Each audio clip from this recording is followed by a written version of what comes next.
अपने बेडरूम में आराम से गेम खेल रहा था। फिर तभी अचानक से उसके दिमाग में सिस्टम नोटिफिकेशन पॉप अप हुआ। कॉन्ग्रेचुलेशंस, तुम 24 आवर सुपर टाइकून से बाइंड हो चुके हो। अगले 24 घंटे तक तुम जितना भी पैसा खर्च करोगे उसका 10 गुना कैशबैक मिलेगा। 24 घंटे बाद सिस्टम अपने आप अनबाइंड हो जाएगा।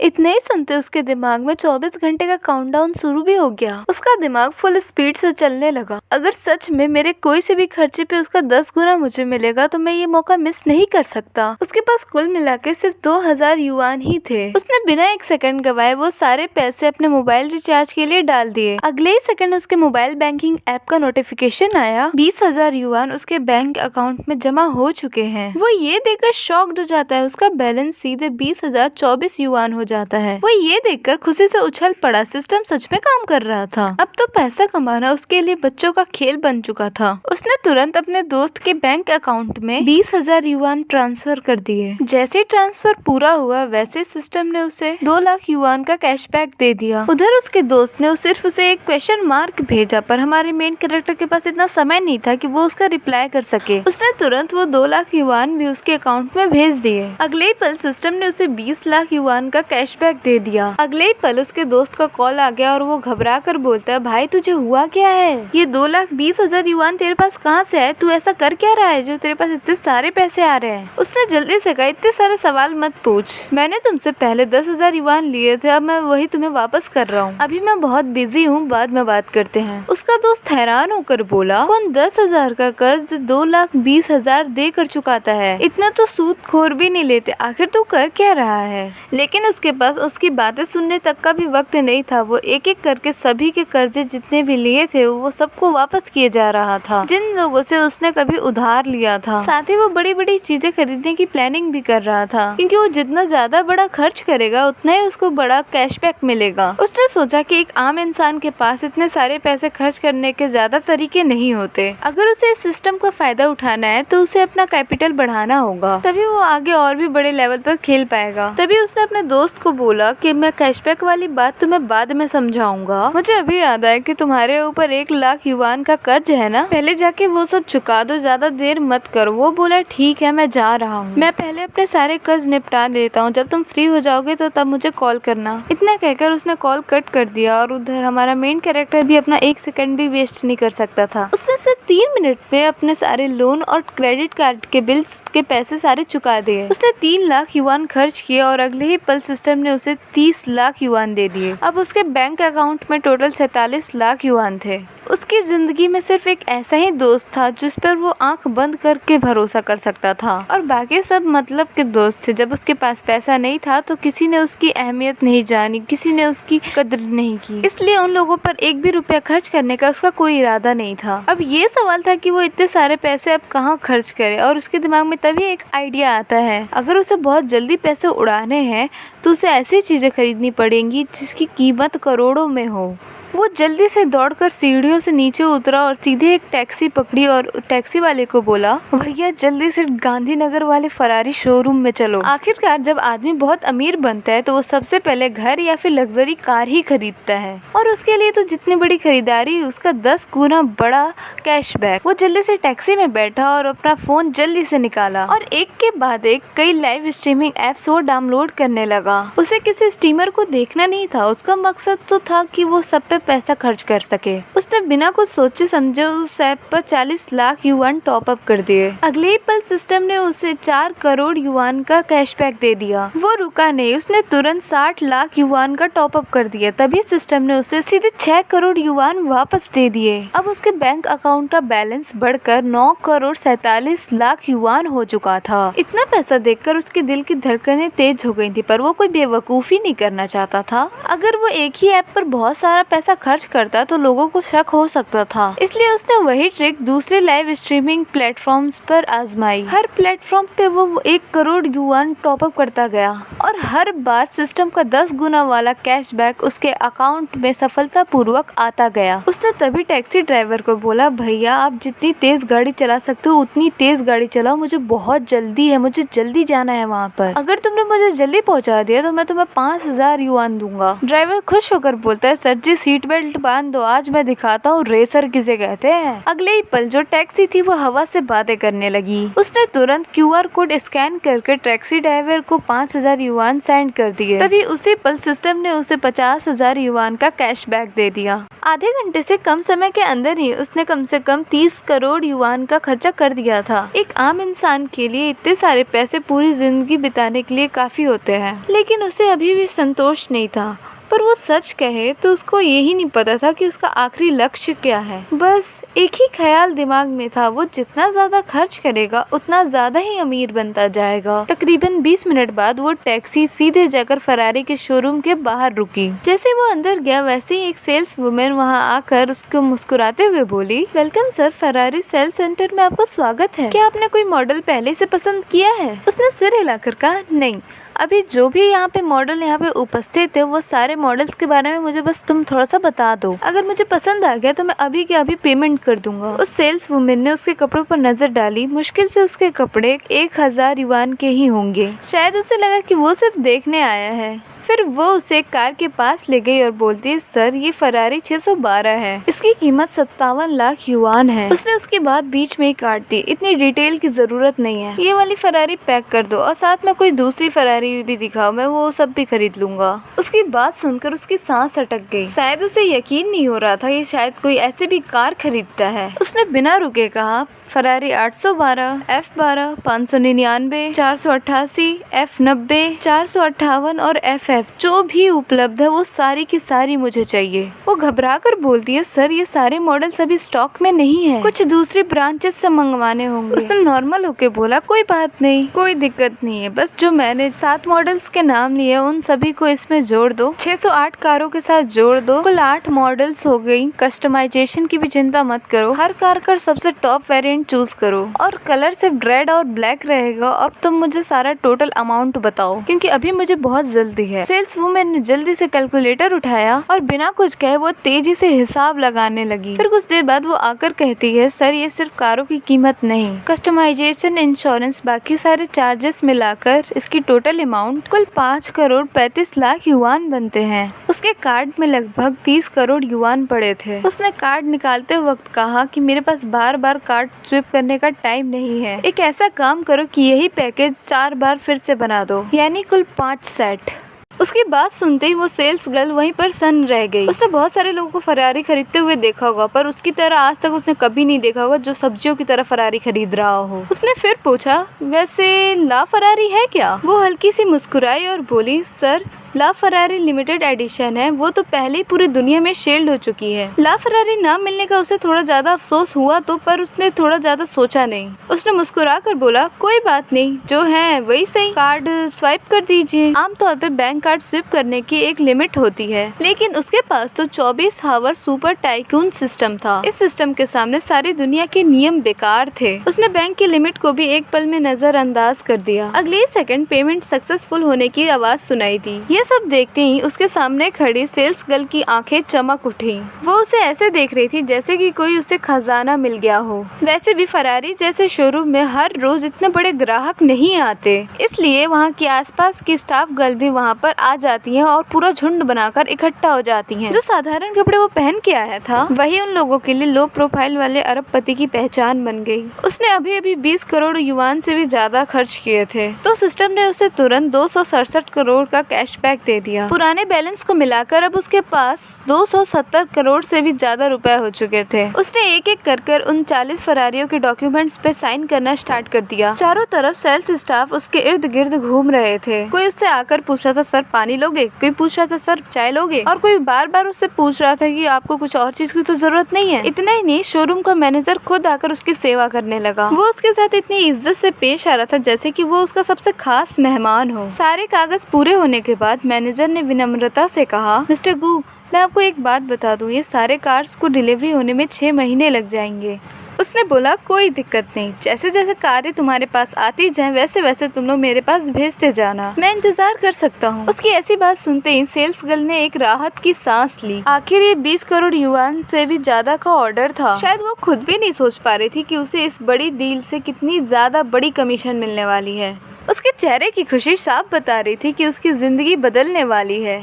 अगर पहले की बात होती तो मैं इन लड़कियों के साथ थोड़ा टाइम जरूर बिताता, लेकिन अभी उसके पास सिर्फ 24 घंटे थे और उनमें से 1 घंटे से ज्यादा पहले ही निकल चुका था। उसके लिए अभी हर 1 मिनट करोड़ों की कीमत रखता था। इसलिए फिलहाल अभी खूबसूरत लड़कियों से ज्यादा उसके लिए पैसा कमाना सबसे पहली प्रायोरिटी थी। उसने एक सेल्स गर्ल से कहा कि प्लीज मेरे फोन का स्पीकर तेज कर दो।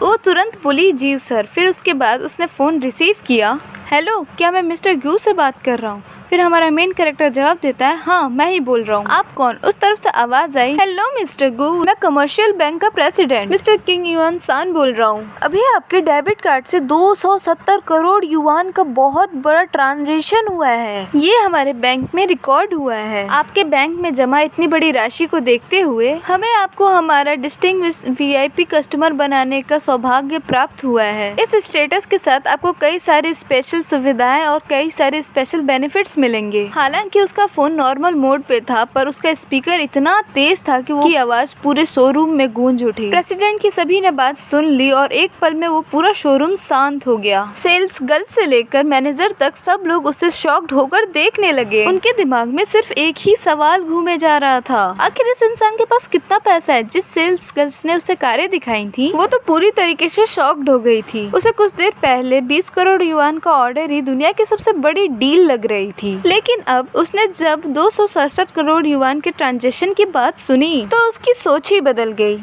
उधर उसे वीआईपी स्टेटस में बिल्कुल भी दिलचस्पी नहीं थी। उसके लिए सबसे जरूरी बात ये थी कि बैंक उसके लिए सबसे ज्यादा काम कैसे आ सकता है। उसने सीधे कहा, प्रेसिडेंट किन, वीआईपी वाली बात हम बाद में कर लेंगे, पहले मुझे आपकी एक मदद चाहिए। उन्होंने बिना 1 सेकंड गवाए जवाब दिया, जरूर मिस्टर गू, बस आप बताइए आपको क्या चाहिए। उसने तुरंत कहा, मुझे तुरंत कुछ प्रॉपर्टीज खरीदनी है, बड़े बड़े पेंट हाउस, लग्जरी विला या आलीशान मैंशन, जितनी जल्दी हो सके। अगर आपकी फील्ड में कोई अच्छे कॉन्टेक्ट है तो मुझे जल्दी से बताइए। वो एक पल रुका, फिर मुस्कुरा कर बोला, और हाँ, मुझे सिर्फ एक घर नहीं चाहिए, मुझे बहुत सारी प्रॉपर्टीज चाहिए, मुझे 1 से ज्यादा प्रॉपर्टीज खरीदनी है। उसने प्रेसिडेंट किन से कहा, अगर प्रॉपर्टीज बहुत अच्छी हुई तो मैं उसी वक्त पेमेंट कर दूंगा। उन्होंने बिना एक पल गवाए कहा, जरूर मिस्टर गू, बस आप मुझे कुछ मिनट्स दीजिए, मैं अभी अपने सारे कॉन्टेक्ट से बात करता हूँ। कॉल कट होते ही पूरे फरारी शोरूम का माहौल बदल चुका था। अभी तक जो सेल्स गर्ल उससे बात करने की कोशिश कर रही थी, अब वो उसके सामने लंबी सांस लेने तक की भी हिम्मत नहीं कर पा रही थी। अगर उसके पास कुछ करोड़ या फिर कुछ 100 करोड़ होते तो शायद उनके मन में अमीर घर में शादी करने का सपना आ सकता था, लेकिन अब उन्हें समझ आ चुका था जो उसके पास दौलत है उनकी सोच से भी कई गुना ज्यादा है। वो उनके लिए कोई आम अमीर इंसान जैसा नहीं, बल्कि बिल्कुल अलग ही दुनिया का आदमी बन चुका था। उसके बाद हमारा मेन कैरेक्टर मैनेजर की तरफ देखता है और पूछता है, क्या अभी कोई ऐसी कार तैयार है जिसे मैं अभी तुरंत लेकर जा सकूं? मैनेजर ने बहुत सम्मान से जवाब दिया, मिस्टर गू,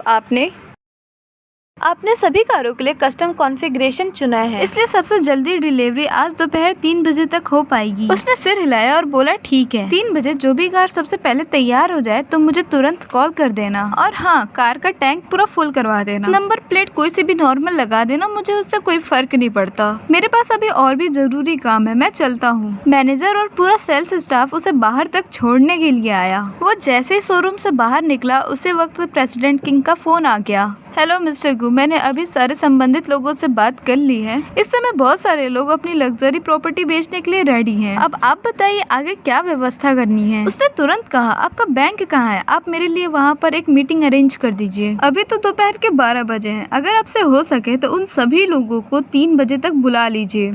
उन सभी प्रॉपर्टीज ओनर को उस बैंक में बुला लीजिए, मैं वहीं पे सबसे 3 बजे आकर मिल लूंगा। प्रेसिडेंट ने तुरंत उसी वक्त जवाब दिया, मिस्टर गू, आप जैसे सम्मानित ग्राहक की सेवा करना हमारे लिए गर्व की बात है। मैं अभी सभी लोगों के साथ अपॉइंटमेंट फिक्स कर देता हूँ। उसने मुस्कुरा कर बोला, बहुत बहुत धन्यवाद मिस्टर किन। और हाँ, एक और काम है, क्या आप प्राइवेट जेट या फिर प्राइवेट यॉट के मैन्युफैक्चरर या फिर उनके ऑफिशियल डीलर्स को जानते हैं? उन्होंने आत्मविश्वास के साथ जवाब दिया, बिल्कुल मिस्टर गू, हमारे कमर्शियल बैंक की सर्विस बेहद हाई है। वीआईपी सर्विस तो और भी ज्यादा हाई है। ऐसे प्रीमियम ब्रांड्स और ऑफिशियल डीलर से हमारे सीधे कॉन्टेक्ट्स हैं। आपको जो भी जरूरत होगी हम तुरंत उसकी व्यवस्था कर देंगे। वो हल्का सा मुस्कुराया, बहुत बढ़िया, तो प्राइवेट जेट और प्राइवेट यॉट वालों की मीटिंग भी आज ही रख दीजिए, वो भी आज ही दोपहर में फिक्स कर दीजिए। मैं आज ही सबसे मिलना चाहता हूँ। फोन रखते ही उसने अपनी घड़ी देखी। सारी मीटिंग्स तो दोपहर में थी तब तक, पर उसके पास बहुत सारा समय था और वो एक भी मिनट बेकार नहीं जाने देना चाहता था। उसे सिर्फ एक ही काम करना था, ज्यादा से ज्यादा पैसा खर्च करना। बड़ी किस्मत से ही वो फरारी शोरूम वाले रोड पर ही काफी सारे दूसरे शोरूम्स भी थे जो लग्जरी कार ब्रांड्स थे। करीब 500 मीटर आगे चलते ही वो एक पोर्शे की शोरूम में पहुंच गया। लेकिन इस बार कुछ अलग हुआ। तो शोरूम में कदम ही रखा था तभी मैनेजर और उसके साथ सेल्स एग्जीक्यूटिव के साथ वहाँ पर उसका स्वागत करने के लिए आ गए। वो मुस्कुराते हुए बोले, हेलो मिस्टर यू, मैं शिव वॉन्चिंग इस पोर्शे शोरूम की मैनेजर हूँ, आपका स्वागत है। वो थोड़ा सा हैरान हो गया। उसने तो अपना नाम भी नहीं बताया था, पर उन्हें कैसे पता चल गया। लेकिन उसे अभी क्या पता था कि अभी थोड़ी देर पहले जब वो बाहर फोन पर बात कर रहा था तभी फरारी शोरूम के कर्मचारियों ने उसकी खरीदारी की उसकी पूरी खबर अपने वर्क ग्रुप में डाल दी थी। लगभग इस सड़क पर मौजूद हर लग्जरी कार शोरूम पता चल चुका था कि यहाँ पर एक रहस्यमयी अमीर आदमी आया है जिसने फरारी के साथ अलग अलग मॉडल्स के 5-5 सेट यानी कि दर्जनों लग्जरी कारें खरीद डाली हैं और लगभग 30 करोड़ युआन एक साथ खर्च कर चुके हैं। कोई भी उसकी हरकत समझ नहीं पा रहा था। सभी इंसान के दिमाग में सिर्फ एक ही सवाल घूम रहा था, ऐसा कौन सा अमीर इंसान है जो कारें भी सब्जियों की तरह खरीद रहा है। उसने बिना समय गवाए सीधे पूछा, आपके पास पोर्शे 911, पोर्शे 212, पोर्शे 218 और पोर्शे करेला जीटी मौजूद है। मैनेजर ने अच्छे से जवाब दिया, मिस्टर गू, अफसोस की बात है कि इन सभी मॉडल्स का स्टॉक हमारे पास अभी उपलब्ध नहीं है। मैनेजर ने कहा, मिस्टर गू, हमें इन सभी कारों के मॉडल्स को दूसरे वेयर हाउस से मंगवाना पड़ेगा। उसने बिना सोचे जवाब दिया, कोई दिक्कत नहीं, तुरंत अरेंज कर दीजिए। सभी कारों में सबसे अच्छे कलर कॉम्बिनेशन चुनिए और हर कार का टॉप वेरिएंट लगाइए। मुझसे हर छोटी छोटी चीज पूछने की जरूरत नहीं है, जो सबसे बेस्ट हो वही कर दीजिए। कुछ देर बाद मैनेजर ने पूरा हिसाब किताब लगा कर कहा, मिस्टर गू, आपकी बताई हुई कॉन्फ़िगरेशन के हिसाब से इन सभी पोर्शे कारों की लगभग कुल कीमत लगभग 5 करोड़ युआन बनती है। इसमें 2 अलग अलग 918, एक 911 और इसमें एक करेरा जीटी शामिल है। उसने बिना एक पल गवाए अपना बैंक कार्ड निकाला और उसने सीधे पेमेंट कर दिया। एक बार फिर से पूरा शोरूम हैरानी में डूब गया। उसने 1 घंटे से कम समय के अंदर ही उसने दूसरी बार करोड़ों की शॉपिंग कर ली थी। जब वो शोरूम से बाहर निकला तो कई सारी सेल्स गर्ल उसे बाहर तक छोड़ने के लिए आई थी और वो बहुत ज्यादा मुस्कुरा रही थी। हर कोई उससे बात करने का मौका चाहता था, लेकिन उसके पास रुकने का कुछ समय नहीं था। करीब 200 मीटर आगे बढ़ते ही वो सीधे ही लैम्बोर्गिनी के शोरूम में पहुंच गया और उसे वहां भी वही नजारा देखने को मिला। पूरा स्टाफ उसका पहले से ही आने का इंतजार कर रहा था। उसने ज्यादा देर नहीं लगाई, उसने सीधे अपने पसंदीदा मॉडल चूज कर लिए। लैम्बोर्गिनी लेवेंटॉन, लैम्बोर्गिनी अवेंटाडोर और लैम्बोर्गिनी मर्सिलागो। इन तीनों कारों की लगभग कुल कीमत 4 करोड़ थी। फिर वो वहाँ जाकर भी हमेशा की तरह बोलता है, हर एक मॉडल के 5-5 सेट रेडी कर दीजिए। उसने कुल मिलाकर लगभग 20 करोड़ युआन खर्च कर दिए। कुछ समय के लिए उसके बैंक अकाउंट का बैलेंस 47 करोड़ युआन तक नीचे आया, लेकिन अगले ही पल सिस्टम ने उसे 200 करोड़ युआन का कैश बैक वापस दे दिया। तो अब उसके बैंक अकाउंट में कुल 672 करोड़ युआन जमा हो चुके थे। उसने बिना समय गवाए सभी कॉन्ट्रैक्ट पे साइन कर दिए और तुरंत अगले शोरूम की तरफ निकल गया। उसके लिए अब हर सेकंड की कीमत थी। उस सड़क पर अब उसका आखिरी पड़ाव था। अब वो दूसरे शोरूम में गया। वहाँ जाकर उसने एक से एक के बाद एक कई मॉडल चूज कर लिए। MC20, ग्रांड कैब्रियो, कुबांग और एक ग्रांड टूरिज्मो। कुबांग और ग्रांड टूरिज्मो, इन दोनों कारों की सिर्फ कुल कीमत सिर्फ 1 करोड़ 50 लाख युआन थी। उसने हाथ हिलाते हुए कहा, हर मॉडल के 5-5 सेट रेडी कर दीजिए। उसने कुल मिलाकर 7 करोड़ 50 लाख युआन खर्च कर दिए। अगले ही पल सिस्टम ने उसे 75 करोड़ का कैशबैक वापस दे दिया। अब उसके बैंक अकाउंट का बैलेंस बढ़कर लगभग 740 करोड़ युआन बढ़कर हो चुका था और उसके चेहरे पे मुस्कान पहले से ज्यादा और गहरी हो गई, क्योंकि अभी तो उसका 24 घंटे वाला खेल तो बस अब शुरू हुआ था। करीब दोपहर के 3 बजे वो कॉमर्शियल बैंक के बाहर पहुंच गया। उसने आराम से अपना फोन निकाला और कॉल कर दिया। 1 मिनट भी नहीं बीता था तभी बैंक के अंदर से कम 40 साल का आदमी दौड़ते हुए बहुत तेजी से वहाँ पर आ गया। वो उसके आगे आकर खड़ा हो गया और उसे सम्मान से बोला, हेलो मिस्टर गू, मैं किन युआन सान, मैं इस कॉमर्शियल बैंक का प्रेसिडेंट हूँ। हमारे कंपनी में आपका स्वागत है। वो मुस्कुरा कर बोला, इतनी फॉर्मेलिटी की जरूरत नहीं है प्रेसिडेंट किंग, चलिए अंदर चलते हैं। अंदर जाते वक्त उनकी नजर उसके हाथ में पड़ी आधे खाए हुए हैम बर्गर पर पड़ी। उन्होंने तुरंत पूछा, मिस्टर गू क्या आप पहले खाना खाना चाहेंगे? फिर हमारे मेन कैरेक्टर ने सिर हिलाया और बोला, नहीं, मेरे पास समय बहुत कम है, रहने दीजिए। फिर उन्होंने तुरंत कहा, मैं अपने स्टाफ को बोल देता हूँ कि वो पास से कुछ खाना ले आए। उसने हल्की मुस्कान के साथ बोला, ठीक है, कुछ हल्का सा नॉर्मल सा ले आइए। Thank you. वो बोले, इसमें धन्यवाद की कोई बात नहीं है सर, आपकी सेवा करना हमारे लिए सम्मान की बात है। इतना कहते हुए वो बैंक के अंदर चले गए। वो दोनों आज बैंक में नॉर्मल दिनों के मुकाबले आज बैंक में बहुत ज्यादा लोग थे। आखिर उसने एक साथ कई लोगों को एक साथ वहाँ पर बुलाया था। प्रेसिडेंट किन ने खुद अपने हाथों से उसके लिए चाय डाली और बोले, मिस्टर गू, जिन जिन लोगों से आपकी मीटिंग तय हुई थी वे सभी लोग यहाँ पर आ चुके हैं। उन्होंने सभी से उसका इंट्रोडक्शन करवाया। उसने कमरे में मौजूद हर इंसान की तरफ देखा और बोला, सबसे पहले मैं आप सभी लोगों से माफी चाहता हूँ कि मैंने आप सभी को इतनी अर्जेंट यहाँ पे बुलाया, क्योंकि मेरे पास समय बहुत कम है, इसलिए मुझे ये सब करना पड़ा। वो हल्का सा मुस्कुराया और आगे बोला, लेकिन मुझे पूरा विश्वास है कि आज की बातचीत के बाद हम लोगों में से कोई भी यहाँ से निराश नहीं जाएगा। वहाँ कमरे में बैठे सभी लोग बिजनेस दुनिया के सबसे अनुभवी खिलाड़ी थे। उनके लिए छोटी मोटी बातें कोई मायने नहीं रखती थी। वैसे भी यहाँ आने से पहले प्रेसिडेंट किंग उन्हें बता चुके थे कि वो एक ऐसा अरबपति जिसके पास बेहिसाब दौलत है। इसीलिए सभी लोग बड़ी गंभीरता से उसकी बात सुनने के लिए रेडी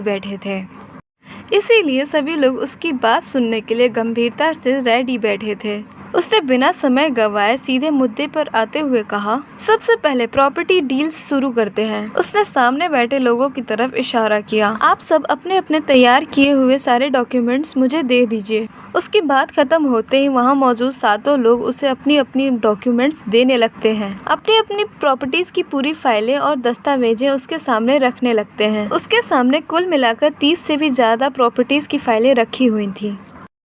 इनमें लग्जरी पेंट हाउस, बड़े फ्लैट और आलीशान विला, उसमें सब कुछ शामिल था। वो एक एक करके सारे फाइल्स को देखने लगा। उसका ध्यान सिर्फ 2 चीजों में था, लोकेशन और उसकी कीमत, और बाकी डिटेल्स में बिल्कुल भी समय बर्बाद करने का उसका इरादा नहीं था।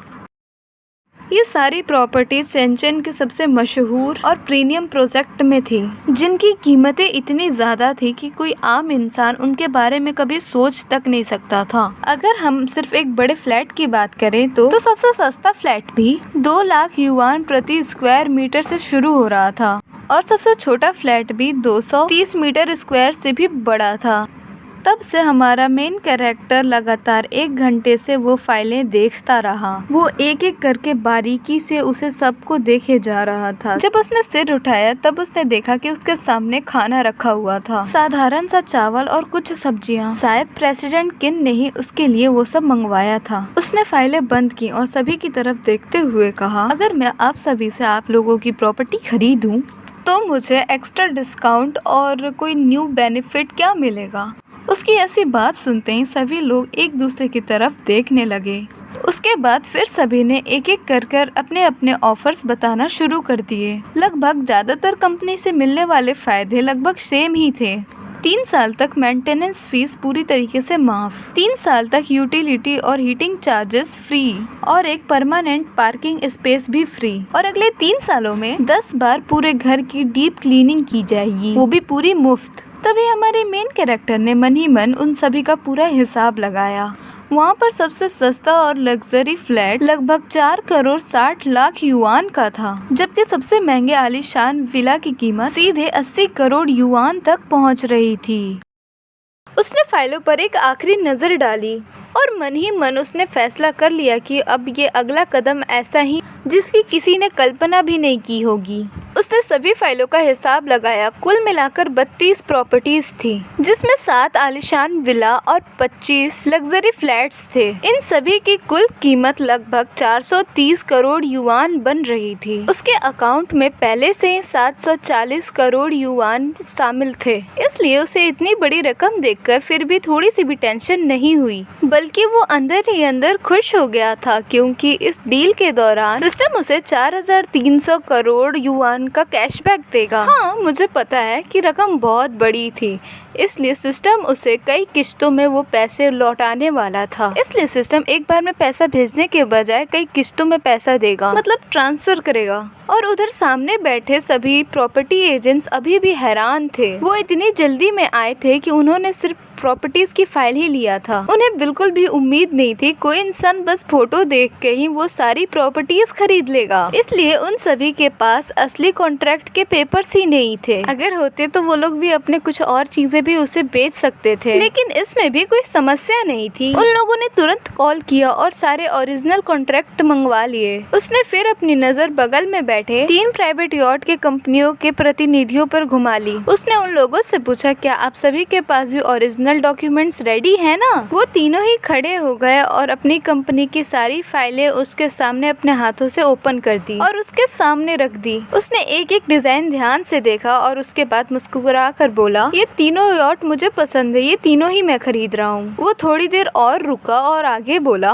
और इनके अलावा मेरे लिए एकदम न्यू और चमचमाती हुई कस्टम यॉट भी तैयार की जाएगी। तीनों प्रतिनिधियों की आंखें चमक उठी। उनमें से एक प्रतिनिधि बोला, आप चिंता मत करिए मिस्टर ग्यू, ऐसी कोई चीज नहीं है जो हम बना ना सके। फिर उसके बाद हमारे मेन कैरेक्टर ने संतुष्टि से सिर हिलाया और अगले आधे 1 घंटे तक अपनी कस्टम यॉट के लिए एक एक डिटेल समझाता रहा। उसकी डिमांड इतनी यूनिक और मुश्किल थी कि ये सुनकर उन तीनों कंपनियां एक दूसरे की चेहरे देखने लगे। और आखिर में हमारा मेन कैरेक्टर बोलता है, अब मेरी सारी ज़रूरतें आप तीनों जानते हैं और आप आपस में आप सब कम्पीट कीजिए। जो सबसे बेहतरीन डिज़ाइन और ऑफर देगा वही ये ऑर्डर जीतेगा।